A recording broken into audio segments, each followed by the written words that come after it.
اعوذ باللہ من الشیطان الرجیم، بسم اللہ الرحمن الرحیم، الحمد للہ رب العالمین والصلاۃ والسلام علی سید المرسلین وخاتم النبیین، اما بعد۔ صحیح مسلم باب تشہد کے بعد نبی صلی اللہ علیہ وسلم پر درود بھیجنے کے احکام۔ حدیث نمبر 907، اردو ترجمہ۔ ابو مسعود انصاری رضی اللہ عنہ کا بیان ہے کہ ہم لوگ سعد بن عبادہ کے پاس بیٹھے ہوئے تھے کہ اتنے میں رسول اکرم صلی اللہ علیہ وسلم وہاں تشریف لائے۔ چنانچہ بشیر بن سعد نے پوچھا، یا رسول اللہ صلی اللہ علیہ وسلم، اللہ تعالیٰ نے ہم کو آپ پر درود بھیجنے کا حکم دیا ہے، اس لیے بتائیے کہ ہم آپ پر کس طرح درود بھیجیں۔ یہ سننے کے بعد آپ صلی اللہ علیہ وسلم بالکل خاموش ہے اور ہم نے تمنا کی کہ کاش ہم آپ سے نہ پوچھتے۔ پھر تھوڑی دیر بعد آپ نے فرمایا، اس طرح درود پڑھا کرو، اللہم صلی علی محمد وعلی آل محمد کما صلیت علی ابراہیم وعلی آل ابراہیم وبارک علی محمد وعلی آل محمد کما بارکت علی آل ابراہیم فی العالمین انک حمید مجید۔ اور سلام بھیجنے کا طریقہ تو تم کو معلوم ہی ہے۔ حدیث نمبر 908، اردو ترجمہ۔ ابن ابی لیلہ کا بیان ہے کہ کعب بن عجرہ رضی اللہ عنہ نے مجھ سے مل کر کہا، میں تم کو یہ تحفہ دیتا ہوں کہ ایک مرتبہ ہم نے رسول اکرم صلی اللہ علیہ وسلم سے کہا، یا رسول اللہ صلی اللہ علیہ وسلم، آپ پر سلام پڑھنے کی ترغیب تو ہم نے معلوم کر لی، مگر یہ بتائیے کہ آپ پر درود کس طرح پڑھیں۔ ارشاد ہوا، کہو، اللہم صلی علی محمد وعلی آل محمد کما صلیت علی ابراہیم انک حمید مجید، اللہم بارک علی محمد کما بارکت علی ابراہیم انک حمید مجید۔ حدیث نمبر 909، اردو ترجمہ۔ اس سند سے بھی مذکورہ بالا حدیث روایت کی گئی ہے، لیکن اس میں ہدیہ کا ذکر نہیں ہے۔ حدیث نمبر 910، اردو ترجمہ۔ ایک اور سند سے بھی یہ حدیث مروی ہے، لیکن اس میں وبارک علی محمد کے الفاظ ہیں، اللہم کا لفظ نہیں ہے۔ حدیث نمبر 911، اردو ترجمہ۔ ابو حمید سعدی رضی اللہ عنہ کا بیان ہے کہ صحابہ نے عرض کیا، یا رسول اللہ صلی اللہ علیہ وسلم، ہم آپ پر درود کس طرح بھیجیں؟ ارشاد ہوا، کہو، اللہم صلی علی محمد وعلی ازواجہ وذریاتہ کما صلیت علی ابراہیم وعلی آل ابراہیم وبارک علی محمد وعلی ازواجہ وذریاتہ کما بارکت علی ابراہیم وعلی آل ابراہیم انک حمید مجید۔ حدیث نمبر 912، اردو ترجمہ۔ ابو ہریرہ رضی اللہ عنہ نے رسول اکرم صلی اللہ علیہ وسلم کا ارشاد بیان کیا ہے کہ جو شخص مجھ پر ایک مرتبہ درود بھیجے گا تو اللہ تعالیٰ اس پر 10 مرتبہ درود بھیجے گا۔ باب سمیع اللہ لمن حمدہ بن ربنا لک الحمد اور آمین کہنے کا حکم۔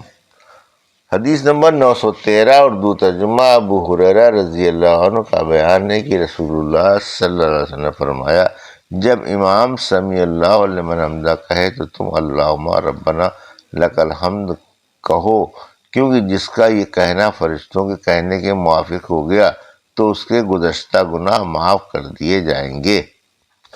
حدیث نمبر 914، اردو ترجمہ۔ سند کے اختلاف کے ساتھ گزشتہ روایت والا مضمون ہی ہے۔ حدیث نمبر 915، اردو ترجمہ۔ ابو ہریرہ رضی اللہ عنہ کا بیان ہے کہ نبی صلی اللہ علیہ وسلم نے فرمایا، امام جب آمین کہیں تو مقتدی بھی آمین کہیں، اور جس کی آمین فرشتوں کی آمین کے برابر ہو جائے گی تو ان کے گزشتہ گناہ معاف کر دیے جائیں گے۔ ابن شہاب کا بیان ہے کہ رحمت دو عالم والضالین کے بعد آمین کہا کرتے تھے۔ حدیث نمبر 916، اردو ترجمہ۔ ابو ہریرہ رضی اللہ عنہ کا بیان ہے کہ میں نے نبی کریم صلی اللہ علیہ وسلم سے سنا، گزشتہ حدیث کی طرح، البتہ اس میں ابن شہاب کا قول بیان نہیں ہوا۔ حدیث نمبر 917 اردو ترجمہ ابو ہریرہ رضی اللہ عنہ نے رسول اکرم صلی اللہ علیہ وسلم کا ارشاد بیان کیا کہ تم جب نماز میں آمین کہو اور فرشتے آسمان پر آمین کہتے ہیں، پھر تمہاری اور ان کی آمین ایک دوسرے کے برابر ہو جائے تو اس نمازی کے گزشتہ گناہ معاف کر دیے جاتے ہیں۔ حدیث نمبر 918 اردو ترجمہ ابو ہریرہ رضی اللہ عنہ نے رسول اکرم صلی اللہ علیہ وسلم کا ارشاد بیان کیا کہ تم جب آمین کہو تو اور فرشتے آسمان پر آمین کہتے ہیں، پھر تمہاری اور ان کی آمین ایک دوسرے کے برابر ہو جائے تو تمہارے گزشتہ گناہ معاف کر دیے جاتے ہیں۔ حدیث نمبر 919 اردو ترجمہ سند کے اختلاف کے ساتھ گزشتہ روایت کی طرح۔ حدیث نمبر 920 اردو ترجمہ ابو ہریرہ رضی اللہ عنہ کا بیان ہے کہ رسول اکرم صلی اللہ علیہ وسلم نے فرمایا، قرآن کریم پڑھنے والا جب رضالین کہے اور اس کے پیچھے والا شخص آمین کہے اور اس کا کہنا آسمان والوں کے آمین کے کہنے کے عین وقت میں ہو تو اس شخص کے تمام گناہ معاف کر دیے جاتے ہیں۔ حدیث باب مقتدی کو امام کی پیروی ضروری ہے۔ حدیث نمبر 921 اردو ترجمہ انس بن مالک رضی اللہ عنہ کا بیان ہے کہ گھوڑے پر سے گزرنے کی وجہ سے رسول اکرم صلی اللہ علیہ وسلم کا دائیں جانب کا بدن چھل گیا۔ ہم آپ کی عیادت کے لیے گئے چونکہ نماز کا وقت ہو گیا تھا، اس لیے آپ صلی اللہ علیہ وسلم نے بیٹھے بیٹھے نماز پڑھائی، اور جب ہم سب لوگ نماز پڑھ کر چکے تو ارشاد ہوا، امام اسی لیے بنایا گیا ہے کہ اس کی پیروی کی جائے۔ وہ جب تکبیر کہے تو تم بھی تکبیر کہو، وہ جب سجدہ کرے تو تم بھی سجدہ کرو، اور جب وہ سر اٹھائے تو تم بھی سر اٹھاؤ، اور جب وہ تسمیہ پڑھے تو تم تمہید پڑھو، اور وہ جب بیٹھ کر نماز پڑھائے تو تم بھی بیٹھ کر ہی نماز ادا کرو۔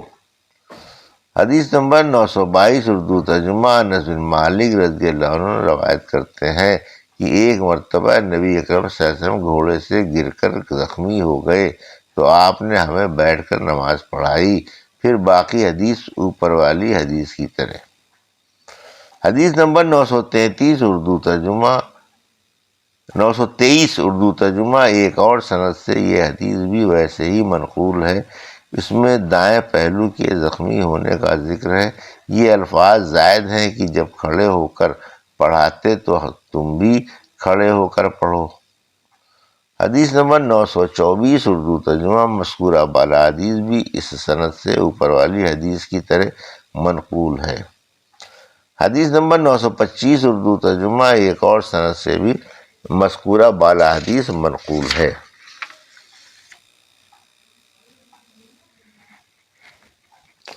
حدیث نمبر 926 اردو ترجمہ ام المؤمنین عائشہ رضی اللہ عنہ کا ارشاد ہے کہ رسول اکرم صلی اللہ علیہ وسلم کی عیادت کے لیے صحابہ کرام آئے، آپ صلی اللہ علیہ وسلم نے بیٹھ کر نماز پڑھائی، لیکن کچھ لوگ آپ صلی اللہ علیہ وسلم کے پیچھے کھڑے تھے تو آپ صلی اللہ علیہ وسلم نے ارشاد پر اشارہ سے انہیں بیٹھنے کا حکم دیا، پھر آپ صلی اللہ علیہ وسلم نے بعد فراغت نماز فرمایا، امام اس لیے ہے کہ اس کی پیروی کرو، اور وہ جب رکوع کرے تو تم بھی رکوع کرو، اور جب سر اٹھائے تو تم بھی سر اٹھاؤ، اور جب وہ بیٹھ کر نماز پڑھائے تو تم بھی بیٹھ کر نماز پڑھو۔ حدیث نمبر 927 اردو ترجمہ اس سند سے بھی مذکورہ بالا حدیث مروی ہے۔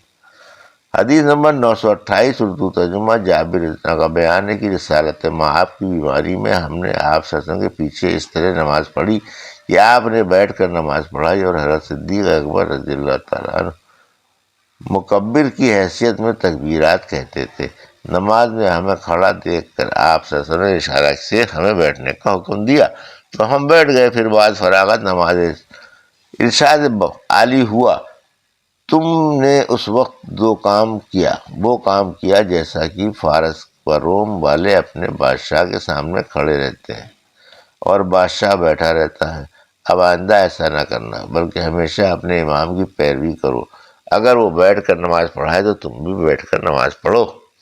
حدیث نمبر 929 اردو ترجمہ جابر رضی اللہ عنہ روایت کرتے ہیں کہ نبی اکرم صلی اللہ علیہ وسلم نے ہمیں نماز پڑھائی، اور ابو بکر رضی اللہ عنہ آپ صلی اللہ علیہ وسلم کے پیچھے تھے، پیچھے ہے۔